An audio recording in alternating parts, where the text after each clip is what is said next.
He's going to continue baking, that's all right. Yeah, he's all right.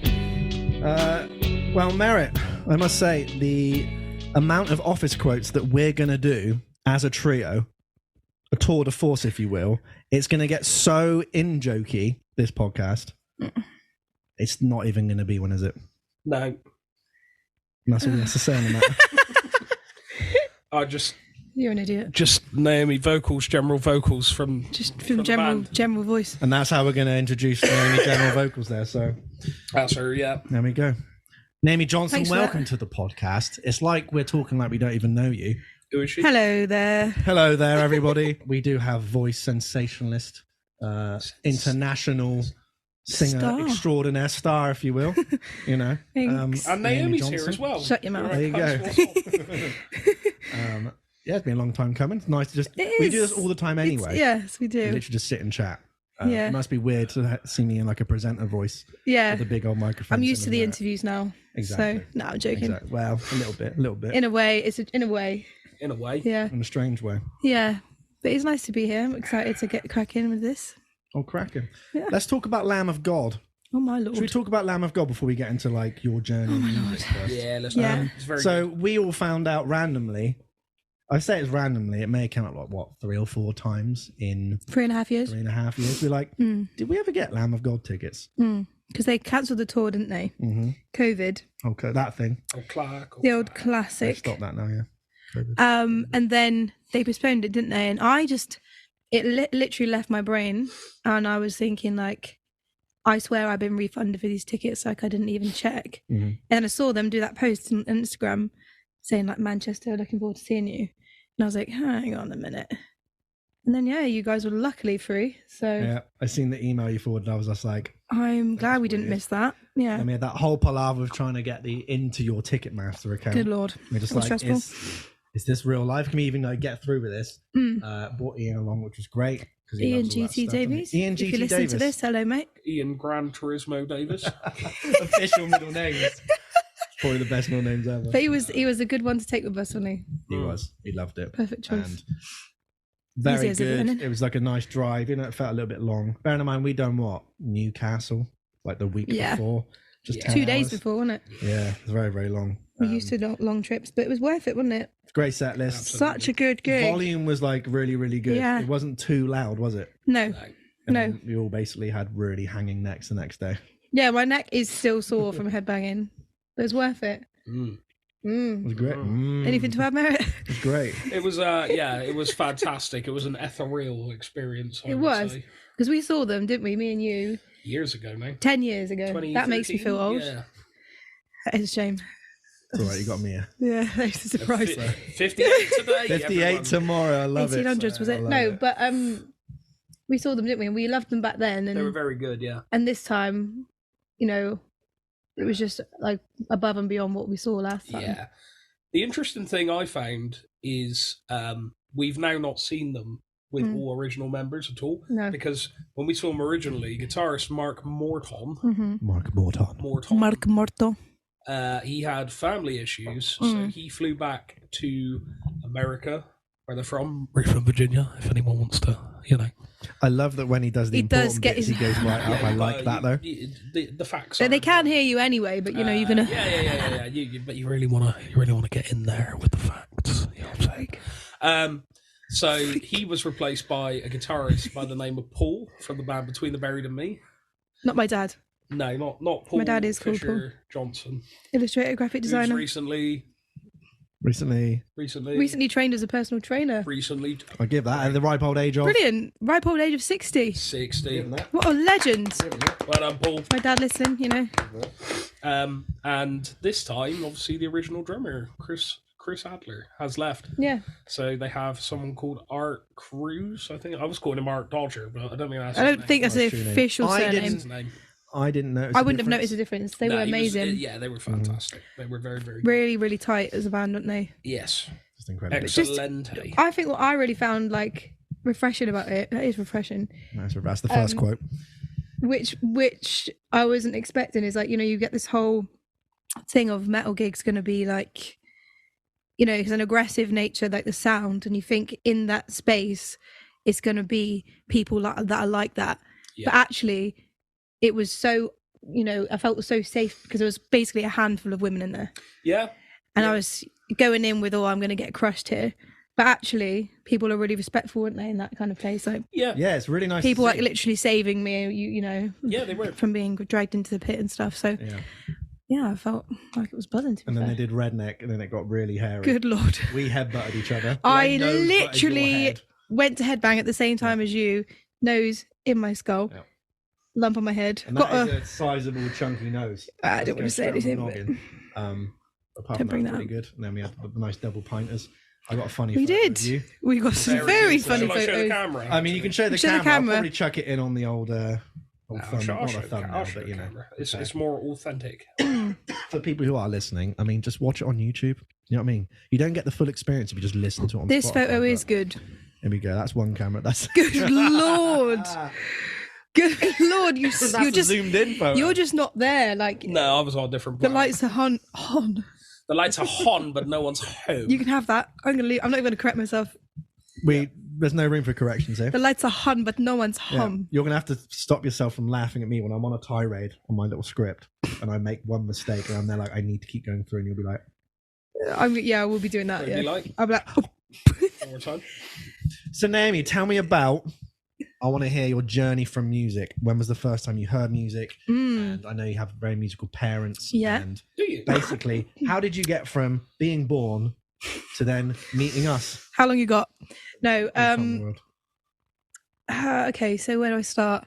I mean, yeah, growing up in a really musical household, mum and dad met through music. Basically, mum and dad were in a band together when they were younger. And always kind of just around them playing records and Beatles, that kind of thing. Or Beatles? They're On gonna go far, records, I yeah. reckon. They might, a little known band. But yeah, around that kind of thing. And I was I loved music from a young age, but I was really not interested in singing in front of people. And I think I was just a little bit intimidated by the fact that my mum and dad were brilliant at it. Mm-hmm. What And- age are we talking? Well, This is from as roughly- young as I can remember, really, probably like 6, 7 years old, thinking about music and like, I really like that, but Yeah. I'm not going to do that because they do it. And what if they think, I'm not very good, which is ironic because they're the complete opposite to me. Like Yeah. when I do sing in front of them. I feel that's like quite a musician trope. Yeah. though. Like people just kind of. Yeah. But then I used to sing at home with my sister when my parents went out. We would always like keep watch on the door to make sure that I don't know if you guys actually know this, but we used World to do exclusive. we used to You do heard it here first, folks. we used to do karaoke together, and then basically whenever my mum and dad would go out, because my sister's a bit older, Maria Johnson, she's got her own music as well. Shout her out. So Maria was like kind of looking after me or whatever. She's about 4 years older, so we would be left at home, do a bit of karaoke, keep our eye on the back door in case they were coming back, take it in turns to keep watch. If someone was coming up the pathway, automatic, shut the computer down, run in the lounge, press play on the film, watch the film. We sat there like, no, nothing going on here. that's the second reference. So. Nothing good on. It's almost like we need a bingo card for people who love do. The Office and extras. Yeah, we do. To see how many Yeah. they can get in. But yeah. yeah, But- I used but to do the then, same thing. Like, honestly, I yeah. used to dance to Limp Bizkit Rollin' Oh yeah. on I like paid to see that. MTV. All around the room, go crazy. And the second the door would open, I'd be like completely just still like, yeah, fine, just Nice. bit of Fred Durst. I But- used to yeah. have a tennis racket, and I used to pretend I was in status quo. What about when you were a child? And then when I was Way. a kid, yeah, we. But anyway, where was I going with that story? Yeah, so then one day, basically, we kind of got caught doing it, and it was the worst day of my life because I thought, oh my God, they know that I sing. And I was like, oh, I didn't know you knew this, Dad, and stuff. And he was like, of course I knew. I've heard you multiple times. And me and Maria had the shock of our life. We were just like, what? Like, extremely like embarrassed by it. And then we decided to stop doing it really and like not make it a thing. And then I joined a choir at school when I was about 15, hoping that my mum and dad wouldn't find out that I did that, which is Okay. so silly. Little side hustle, yeah. Yeah. And then it turns out in the choir I got given a solo, and I was like, I'm going to have to tell my mum because I've got to do this solo at this gig. And she was like, oh my goodness, like so proud of me. And then the first time they heard me sing properly was that they came to this gig, and And I was like so terrified by it. Like I did it and I loved it. But even though I finished that gig and it went well, I remember coming back and being like, that's it, I don't want to do it anymore. I'm done. So it wasn't even the breakthrough No, moment. I was like, I'm done. Yeah. And then was thinking about, okay, post school, what am I going to do? I was like, I just like hair and beauty and like nails, and you know, I wanted to go down that avenue. Got into college and stuff like that. And my mum had a conversation with me and she was just like, is that really what you want to do? And I was like, yeah, of course it is. Like, she's like, what about music? And I was Wait, like, did you get accepted into hair? Oh yeah. Okay, so you're going to go on the course. Yeah, I got in and I was due to go for the induction day. Yeah.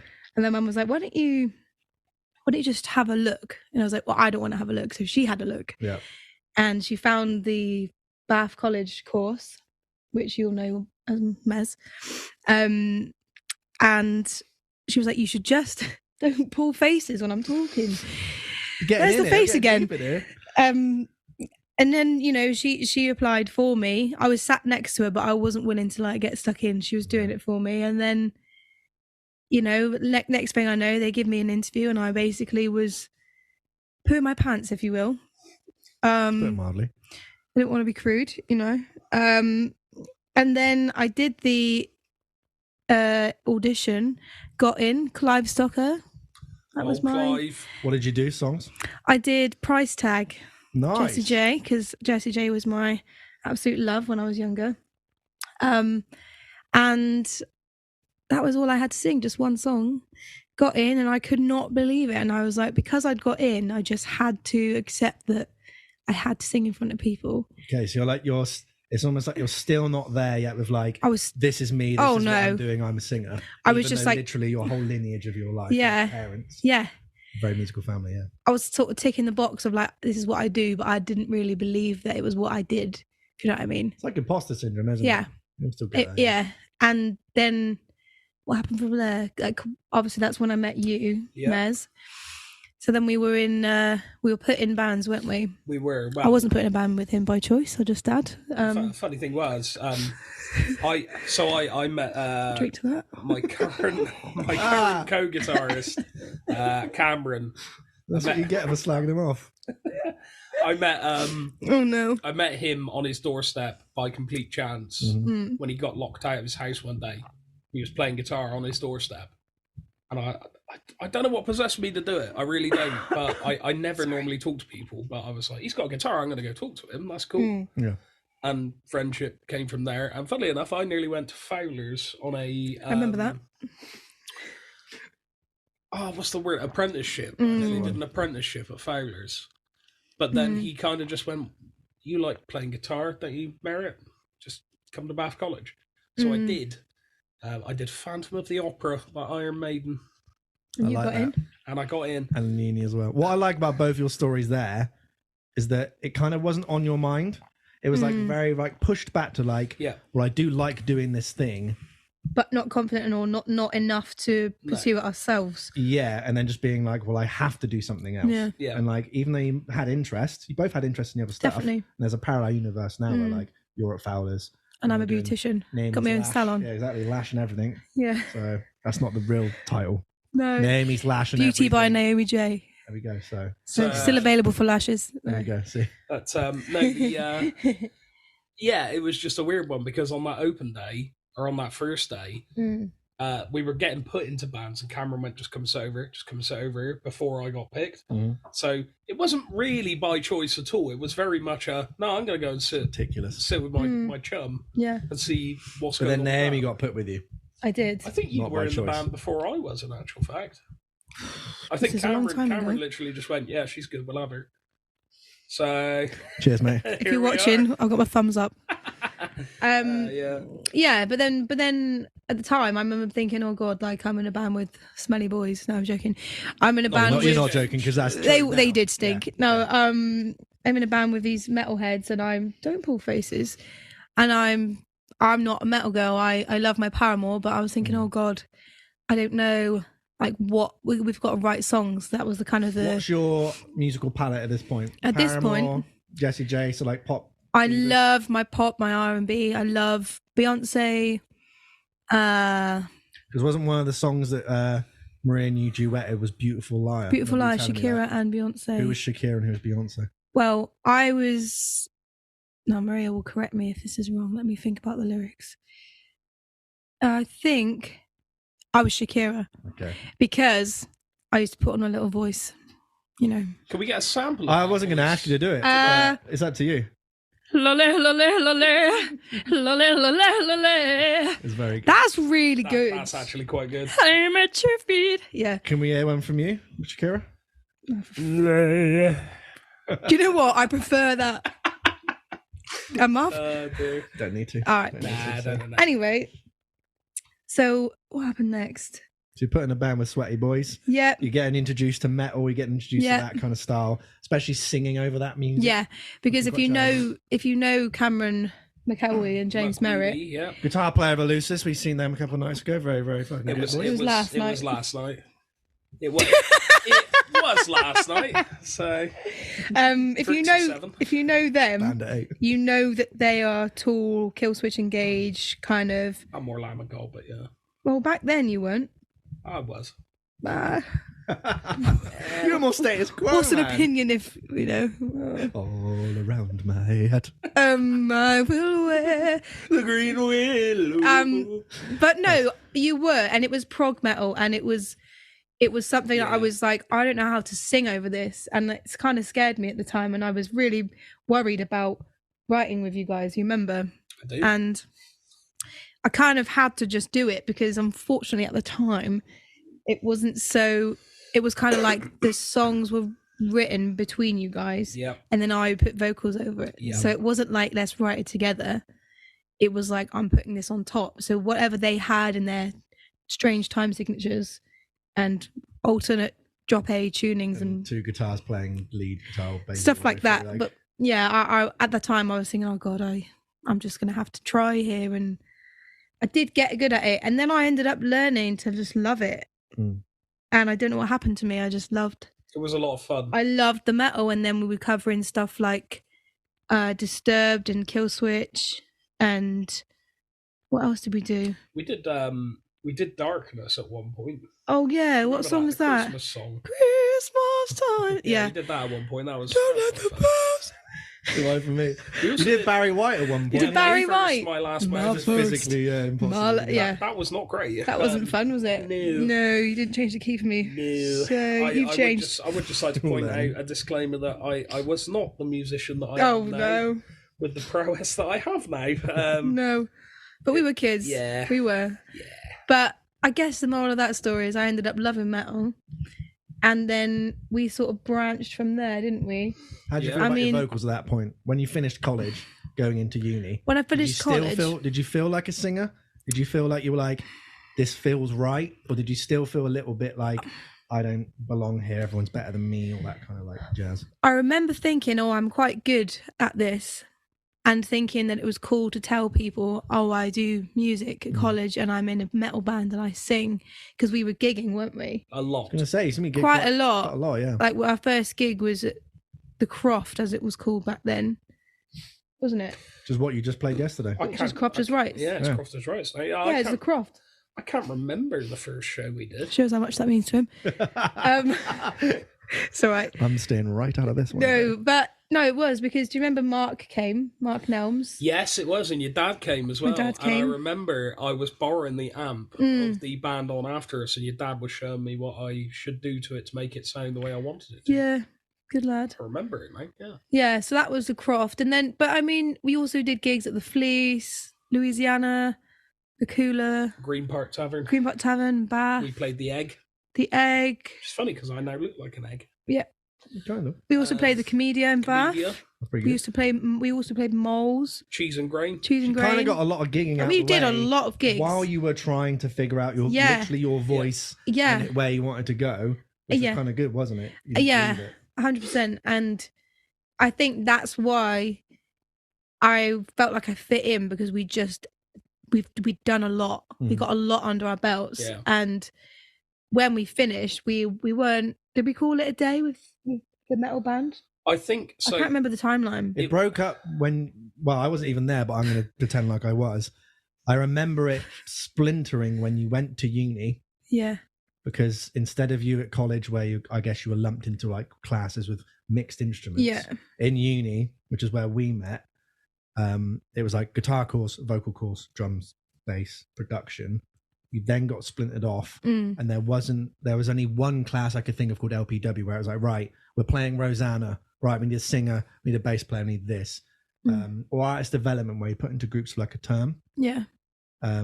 Which you didn't have any say over. So like the band naturally splintered, didn't it? Yeah. I think. I mean, Yeah. it was like the bassist was going elsewhere, wasn't he? He went to did Loughborough IT, was it? to do computer science. Yeah.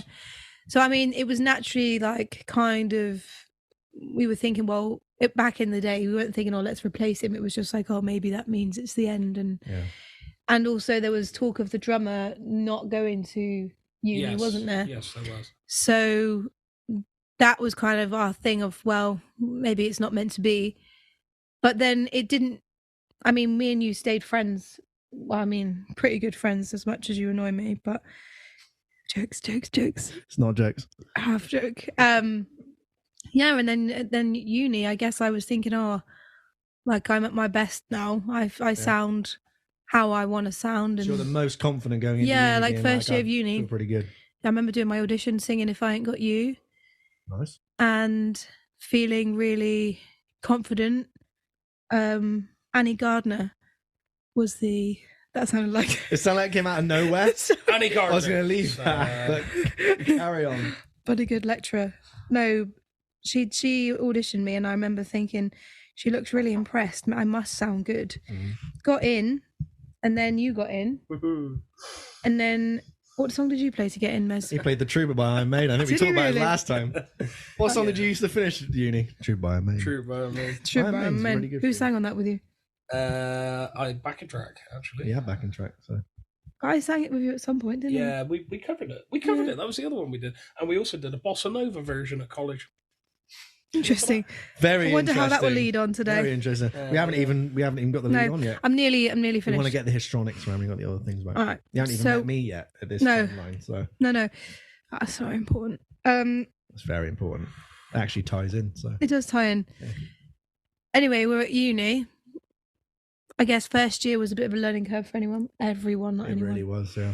I mean, we were all delving into little projects here and there, figuring out our writing styles and stuff.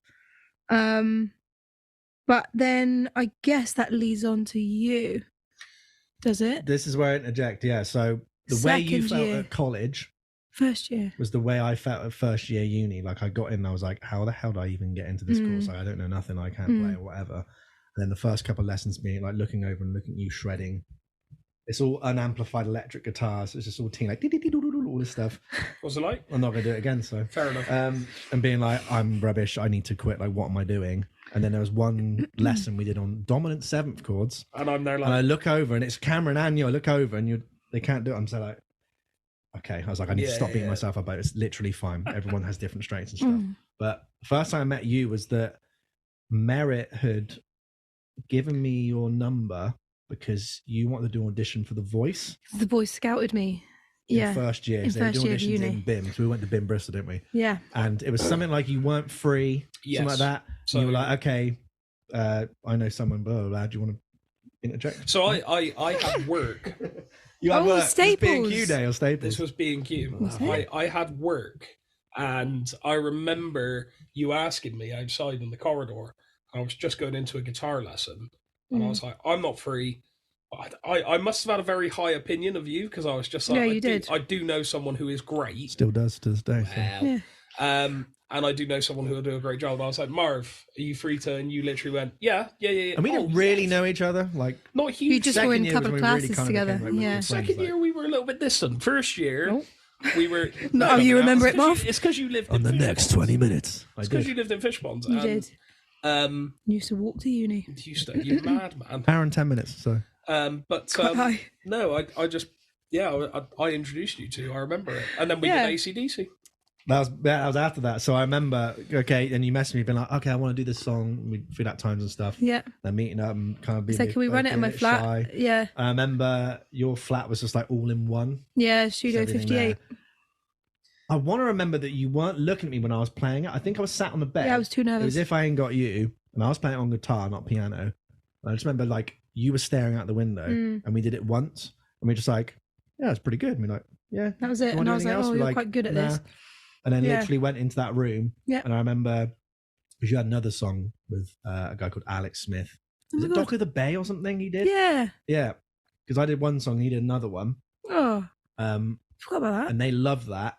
And they were literally like, please consider it. Please. And you just like, Please, we want I you. don't really know. Because I feel like your perception of the voice or vocal shows, exactly. I nearly croaked, but you got to get on with it. Your perception of those singing talent shows was what I would say generally everyone thought Yeah, singing back talent then, shows yeah. were just like, it's people who can't sing, want to fast track in, and Or it's the all humour auto-tuned. element, yeah. Exactly. You're laughing stock. But I remember you were very just like, No. I don't know if I want to do it. Yeah, they were ringing me. And at the beginning, I was ignoring the calls because I was like, I was like really like nervous about talking to them and sort of telling them how I felt about it. And then I remember answering one day and I was just like, you have to stop calling me because I'm not interested. Mm-hmm. And at the time I was thinking, oh, like, I'm never going to do anything like that. Like, that's not how I want to do it. Because like you say, my opinion was it's for people who want an easy way in, or I don't know, they're not that good, but on the show they'll get tuned or something. And Yeah. I thought that's not for me. And then that kind of fizzled out, didn't it? And then what happened next? Well, we just got on with uni. We formed our function band. Second year as a project? Second year, you were in it, yeah. Yeah, started that, and then obviously just did uni, graduated, and then literally on our graduation, look at his little shifty. You should have left it, man. Merritt did go to uni. I'll put it that way. I attended. He attended. No, he did all right. Bloody hard, all right, in his tuxedo shirt. The day of our graduation, I remember speaking to someone called Thomas Beck who worked at Alive. He gave my email. Alive Network, which is the agency that we work for. We're on, and 2 auditions later, we got on, and now this is our job. Yeah, and it's like amazing. Like we blessed, help me. Especially since COVID, I never ever take it for granted anymore. I swear I say that line all the time. Never take it for granted. It's great. I get to play my instrument and make good money from it. Yeah. It makes us really good musicians. Yeah. Regardless, and it also allows us the time to like do a podcast or write your own stuff and all that. So then you fast forward to that voice audition, which was probably 2014. Yeah. So I think it was like half through the first year. Yeah. To then you being on The Voice. Yeah. So then how does that transpire? So it must have been. I think it was April 2021. So lockdown-ish times, wasn't it, back then? 2021. Yeah. Someone approached me on the Instagram and said, would I be interested in a TV show? And I was like, oh God, here we go. What's this? And then he said, can I give you a call? I was like, okay, give me a ring. And styled out like a pro. I like that. Yeah, I've been here before. That's how you do it. Gave me a ring. Excuse me. And I just said, all right, then I'll do a little audition. They were doing Zoom auditions at the time. And I did one, and they said, we absolutely love it. Like, nice. You know, we'll be in touch. And I thought, well, okay, we'll see if something comes of this. Like, I don't know if it will, but I didn't hold too much to it. I was just like, you know, I'm going to go through the experience and just go through it, and it will make me make me better as a performer and stuff. Bit of pressure here and there. And then it was like another audition after that 3 weeks later or something like that. And then that one went well, and they said, okay, well, can you do another one but in front of these producers? And it was all still on Zoom. So I did 3 auditions by this point, and that went well. And then the next time they call me up, it's now probably like August or something. So August 21. So it was over a few months already. I had a meeting with them. It wasn't an audition, but they were like, we would like to invite you to do a blind audition. And I was like, oh my God. Is that in person? Which is the one that's the chair turn. It's the TV show. Oh, the thing that you see. The first episode. Okay. But the thing is with that on TV, when you see that, it looks like that's the first time, because you don't see the behind the scenes pre-auditions. So by the time I actually did my blind audition, I'd already done 3 auditions, and it had been going on since April 2021, and the blind audition was October 2021. Okay. So it's quite a long time. And then I did the blind audition, was absolutely poo my pants again. Use that phrase. Well, it makes sense. So, like, It again, was- you said with, if you think about going all the way back to My audition making for sure, college. not even that, Oh. making sure that your mum and dad don't come in, because then you were worried about singing in front of them. It's just like, it was that constant It's a thing. theme. You just kept doing it. Yeah. But then that audition, I was very, very nervous, and I had just had COVID as well. So I had like Which long is like COVID. the worst thing for a singer anyway. Yeah. Right? I was coughing up, and had my inhaler and stuff, and because I have asthma as well, and very stressful day. It was a 13-hour day or something like that. But I got a turn. will.i.am turn for me. All right. Yeah. Oh, William. We like William round here. Yeah. Follows me on Instagram, whatever. Will, if you're listening, no, he's not going to listen to you. He might, you never know. Will, this is for you, mate. That went well, got in. So then it goes from, so only 80 people do the blind auditions. Yeah. But at the beginning, it's about 20 to 25,000 who actually apply or get scouted. So by the time you actually do your first on TV audition, it's already down to 80. What is that as a percentage? All right. And that is an office quote. But I carry don't know. on. Don't know. But it goes Substantial. from 80 do the blinds, and then 40 go through. So each coach takes 10 people. So this, now you're at I was like, okay, well, at least I'm in the final 40 people. I was like, that's cool. Do the blind audition. Brilliant. I'm in. Next stage is the callback stage. And I was thinking, well, I'm just going to go with this now. I'm not going any further than this. I'm just going to give it my all. Do that. And then suddenly I'm there singing in front of David Guetta, will.i.am. And then they choose me. And I'm suddenly in the final, what was it? 12. Is that right? 40, 12. I like how you look Hang to on. ask us how we I knew. haven't got a clue, yeah. I'm just trying to use That was my... on The Voice. Yeah, when I was Yes. on the voice of this. Yeah. It was 12 because each coach could take through 3 people. Yeah. So they had 10, it goes down to 3 per coach. Okay. And then you think, oh God, I can't believe this is still going. Absolutely mad. I was like, how did I do this? What's happening here? Did it just feel like a dream the whole Yeah. time? It did. And seeing these famous people in person, like Emma Willis and that, you forget that they're real people. Mm. You see them, you're like, oh, you're talking to me. I'm not just like a robot. Do you ever seem like eat a sandwich and be like, Yeah, it literally. doesn't look real. Literally. Yeah. Yeah. But then going from that, I was in the final 12 and I was thinking, oh, wow, okay, this must be the end at least. Like, I must be done now. Mhm. I'm not going to get any further. Semi-final. I sing Bang Bang, Jessie J. Each coach can take through one person from the from their group in from the semi-final to the final. Will chooses me. It's his final person, and I was thinking, oh my Lord, I'm the last one on his team, and now I have to do this again next week, and it's the final. Well, I say next week, TV-wise, it's next week. Yeah. But it was really a month later. Mhm. And then before I know it, I'm in the final and I'm doing a duet with will.i.am, doing Crazy in Love, which is absolutely mad because I literally grew up listening to Black Eyed Peas, and we do Black Eyed Peas in the band, and we do Crazy in Love. we do for Crazy like in Love, and it 6 was years. just freaking me out. I was just stood opposite him on the stage and I was like, how did I get here? how did I get from being at home scared all those years ago, hiding from my parents, Mhm. to singing with the man I listened to when I was a kid on national television and 7 million people watching? Like, that was a strange feeling. And it was only till I watched it back did I actually believe that it happened. Yeah, if that feel makes sense. Yeah, I feel that. And then, it was fine. There was 4 people left in the end, and it would have gone from 4 to 2. So 2 people don't get to sing their winner's song. So then it goes 4 to 2. Me and Mark, the other guy, didn't make the final 2. But we were like, well, we're in the final. Final's good enough. Yeah. I feel like runner-up people is absolutely... very I've cool. done all To right. go from how many people? The I blinds? think it was Not about the blinds, like the 25,000 at the start. to go from 25,000 to 4.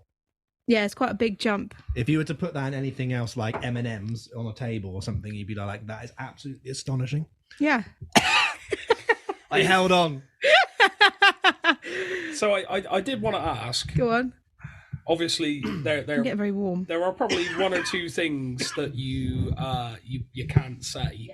Yeah. Yeah, can't. Who'd you hate the sing. most? But Who couldn't sing? no. Who? If you're sorry, listening, not voice who. crew, love you. What shocked you the most about will.i.am? Like, just generally, what really took you aback? Like, there must have been something that you were just a bit like, oh, okay, then there's something. He like was that. very, very, what's the word I'm looking for? He wasn't very, like, he was quite weird. He was quite weird. Yeah. Let me elaborate. Eclectic, is that the right word I'm looking for? Eclectic. Okay. I see what you're saying. Yeah. Eccentric. Eccentric. That's the one I was looking for. He's just quite, his word choices are really weird. And you see him on telly and you kind of get a vibe that he's a bit of a quirky character. Yeah. But then in person, he was that through and through. He was very like, the way he would describe things, he described my voice as a Lamborghini. Mm-hmm. And I was like, okay, I don't know what that means. He was like, man, it goes so fast, like a Lamborghini, and it's just like winning the race. And I was like, okay, I know what you mean. Like, I feel good with the compliment, but I still he means don't well. get it. Yeah. But yeah, I guess I was just shocked at how true to that he was. Yeah. Seeing it on telly, you think, oh, they probably put it on a bit, but he was just like that. And then when we would chat backstage or on Zoom calls and stuff, he was very much just like true to himself and being a bit of a weirdo, which I liked. A good weirdo. Yeah, and I guess, I mean, he didn't really, nothing really took me by surprise other than that. But I thought what was really cool about him is when we did the song together, we did Crazy in Love, and instead of doing the Jay-Z rap, he wrote his own rap and he said my name in it, and it was very cool. Nice. Very surreal. And I just thought that was quite cool because as an artist, I think he's true to what he wants to do, as much as he's probably he's very famous and he's, there's a lot of people involved in his music and his writing and stuff like that. I feel like you still get a real sense of who he actually wants to sound like or who he wants to be and how he wants to come across. So I thought that was really cool. And he was late to rehearsals. Oh no! He knows Number that. one, don't be late. Will, buy a watch, mate. Come on. Yeah, he was late to rehearsals and sometimes he was texting and the crew would be like, Will. And he'd be like, yo, what's up? Kirk. Yeah, but he's a busy man, isn't he? But amazing. And then, No, that's cool. yeah, a brilliant experience. And I guess from there, going back to your earlier question of how did I feel, how I felt about my voice after all these significant things, I guess after the voice, I was like, bloody hell, like I must be the best best I've been now. Like, and I felt really confident because what a thing to be able to say, Yeah, and what a quantitative thing to be able to be like, tick. You've come in the top 4 Yeah. in a singing competition. Yeah. Like, judged by all these people on television. Okay, whatever opinion you think of these shows. Yeah. It's not like they faked your singing or like. No, it is all live. Like, yeah. You've sang to get there. Yeah. So it must feel very good to be like, that feels nice. Yeah. But it's not the thing to like boost your like to brag about and use as like a name thing. It's more like you said, like you've just said, those stories, all those things where it's been like, I was scared to do this, but then I just kind of did it, and I was scared to do this, and I met these people at college, and I was scared to do that, but I just did it. Yeah. Like all these things. Yeah. I think that's very, very good, and I would say Thank your you. voice is like easily the best it's been. Yeah. Because we get a back row seat from all the times we've gigged with you of like, lucky. Like this song's now in the original key, and you're fine with it, or like, we do all these gigs in a row, and you're like last ski tour, you're like, I'm fine. And I'm fine. Yeah. The question I would have would be, if you could go back in time and say to yourself at that first voice audition, yeah, like either what would you say to yourself, or what would I do? Do you think it would have been a different experience doing it then? Back in the day, you mean, like at the very beginning?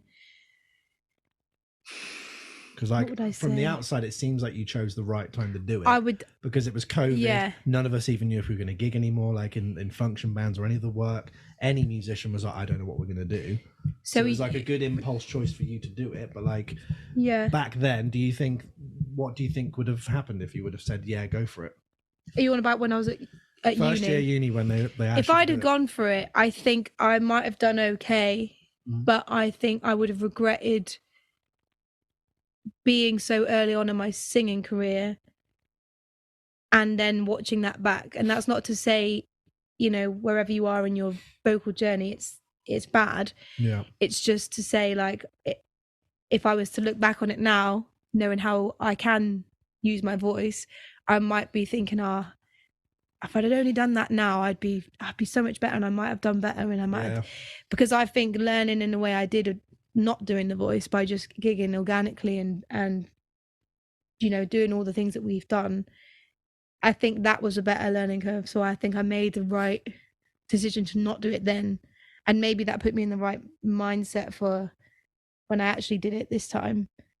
I had already had this idea about how I thought it was, and yeah, It's like you had all your tools. yeah, You're like, I kind of know how to use my voice and stuff. definitely. Whereas I think you would have been out of your depth, and Oh, while it would have been so a good much. thing, it seems like it was the right time. If you look at that lineage of like every time you've done something, gone, this feels a bit strange or whatnot. It's never been because you couldn't do it. It was just like, I don't know. Yeah. You never explored it. Yeah. You know what I mean? Yeah, I agree. So that's good. Yeah. So Merritt and me will go on The Voice next week. Yeah. Duo. Yeah, I've been. But I think what we do is we sing a song, but we do every word like alternate. Yeah, I'm getting really good at that. Yeah, and I'm dyslexic, so it'll be hilarious. Exactly. So we got amazing vocalists and funny. We've got kitsch factor. Yep. Humor. Yep. And just general talent. Too sexy for TV as well. In the general band talent. There we go. So Anderton. But yes, no, it's 425,000, quite high. No, it's so very many office quotes. It's very, very cool. Yeah, I don't think I don't. It's kind of hard to say. If I was at that position and someone said to me, "Do you want to go on this show?" and I'd still probably just do it. Yeah. But I'd probably have those same feelings of, oh, you know, try not to put too much weight on it, and it is what it is. I'll just turn up and I'll just do it and see how it goes. Yeah. So I can relate to that sort of mindset of, well, you know, I know my ability, I know what I can do, I know what I can't do. I'll play on my strengths. I'll see what happens. And I actually think that that's the main thing that like let me keep going with it, because I never thought I'm going to win until I was at the end. The first time the winning thing came into my head was when I was in the final. Yeah. Up until then, I was like, just going to do it and hope that it goes well and see what happens, because any of this now is good. It just kept getting better.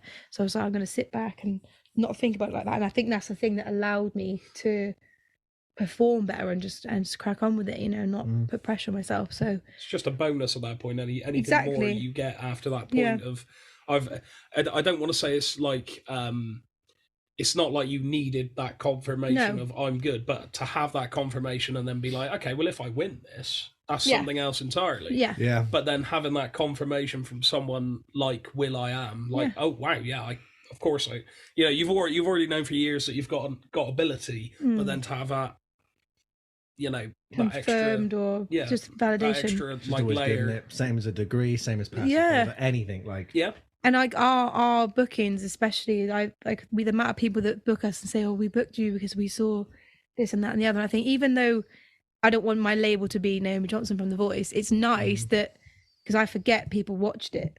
Yes. It's nice to be like, oh, that is kind of cool. Like it kind of gives us a higher status, and you know, in that kind of way where people are like thinking we must be good because, well, she was on this. Yeah, but like again, that's a cool thing to be able to. Same thing that's happened to you individually, it happens to us in a group setting. Yeah. Like we're always trying to like, you know, push your prices up and provide a better service and all these things. And because there's so many people doing it, it's just that little thing that people go, oh, they pay attention to it. Yeah. And then like we want to step our game up, and it just, I don't know, it's a good thing. It is a good thing. It does make you it does make you think about that. I mean, I remember when you told us, and I was just eventually, because it was like, why is Naomi taking all these gigs off? This is what's I gonna tell you? All these things are so weird. I know. But what's she doing? I signed an NDA, so I don't know if you did this, but there was a point where I was like, oh, she's been on The Voice. Oh, I better be good then, aren't I? Really? Like if I'm like ongoing, I better make sure that I'm on my shit, because try and step up. Yeah, you know, there was a level of that. I mean, obviously, you're still the same person. You're still the same vocalist that I've worked with on and off for Get me a drink. But yeah, no, there's still that level of okay.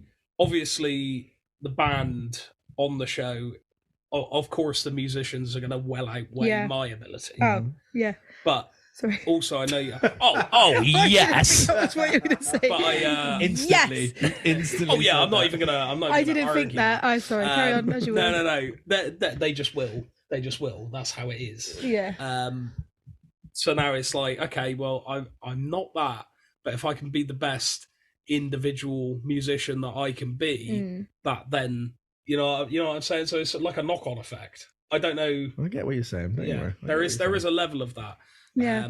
But it pushes us to be better. Yeah. And absolutely. it just gives us more things that we haven't done before in our little function band playing other people's songs. Yeah. Like we can play it in here, this room and this thing for this much. Yeah. It's mad. And it's kind of that it's more fun now because it's so much fun. There's still that thing of like, obviously, yeah, you're still a professional function band, and we all take it very seriously. And that doesn't mean we don't have fun and a laugh and do silly things on stage. I love it. No, but then stuff like that. You know, this is what your bass player said to Naomi yesterday. I know he said it to both of us. Yeah.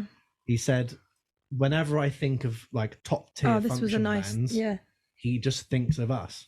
And I think that's really nice. And again, nice like of him to say. I like that because that's again like kind of like with you getting to the finals of The Voice. That's the same with me being like, cool, I'm smashing it. That's exactly what I need. The validation of that. Yes, I'm doing good. So anytime I get down on myself or negative and things, so like, yeah, like you can worry about how much you think other people like, you know, think of you and stuff. I'm like, that's a good feeling. It is a good feeling. It really is. Like, I didn't, because we just do it. You don't think that other people think stuff about it. You're just doing it. You're on your own path. We're on our own path with just progressing and just work, gigging all the time, busy. And then someone like Karif saying that is like, oh, we must be like sort of sticking out a little bit, and that's a good feeling because it's all work we've done, you know.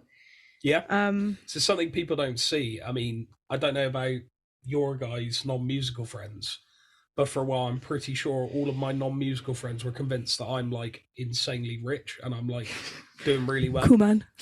No, for real. They were Merritt's chilling, isn't he? Oh, look at his bank account. And it's like, well, I'm doing okay. I'm not rich. You do get that when you don't work. Okay. When you don't work in the week and you work 2 days on the weekend, and you're still paying your bills. You know what I mean? And someone's just say like, I have to work literally 5-6 days a week, a whole week and overtime, and take a second job just to get like close to that or like about the same as that. Yeah. So it does make you feel good, but again, it's all hard work. And it is hard work. That's the thing. Something that will get me closer. What's that? To being insanely rich.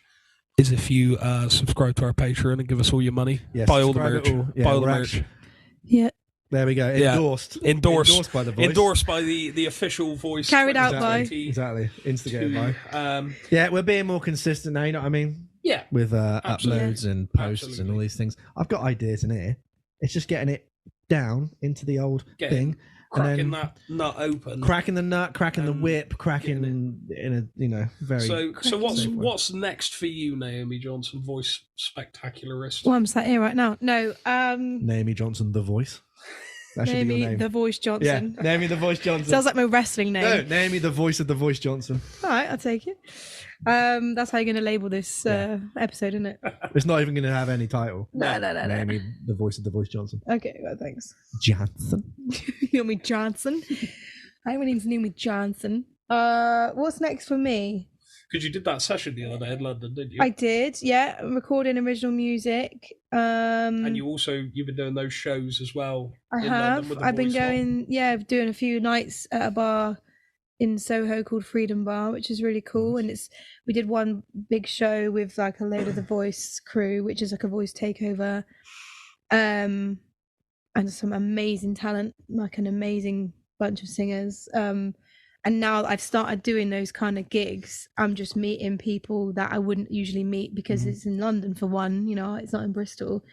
And it's not a whole set and it's not like for a purpose like a wedding. It's like people are there to come and watch good singers do their thing. So stuff like that has been brilliant for contacts. You're doing some show? Putting show together?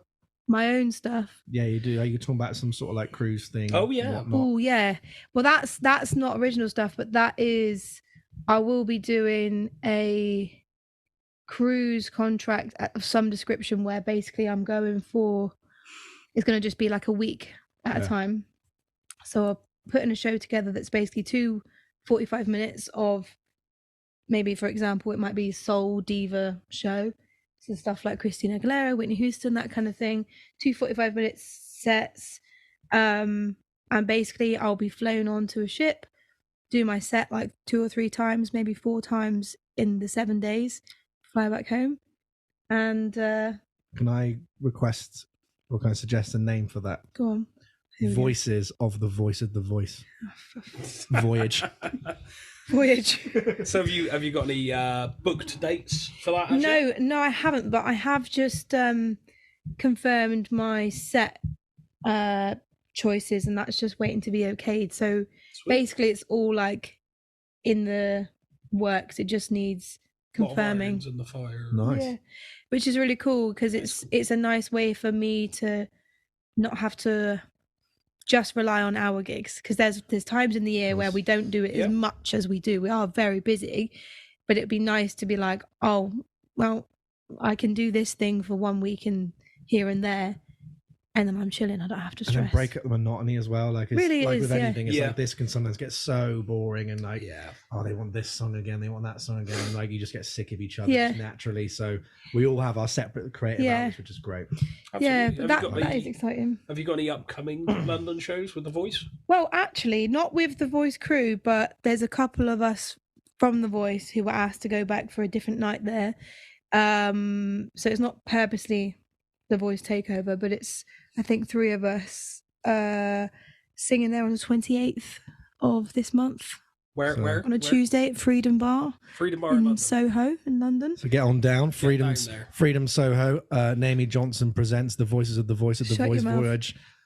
I'm trying to promote your stuff. It's not my name. You're told to shut up. That's a pretty good name. So but that'll be good, and I'm just going to sing one original tune, and I'm going to sing, I think, a Whitney song. Nice. The night is a soul night, so it's like kind of upbeat, kind of.